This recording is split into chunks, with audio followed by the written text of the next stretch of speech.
Hello বন্ধুরা, আসসালামু আলাইকুম। আপনারা সবাই কেমন আছেন? আশা করি আপনারা সবাই ভালো আছেন। আমিও ভালো আছি আলহামদুলিল্লাহ। তো দেখুন, আজকে আমি বানাবো হাতি কাটা সিমাই।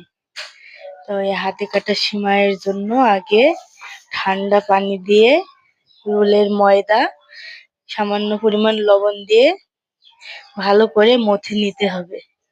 ময়দাটা মেখে নিয়ে এই যে দেখুন, একটা ফিরের সাহায্যে এভাবে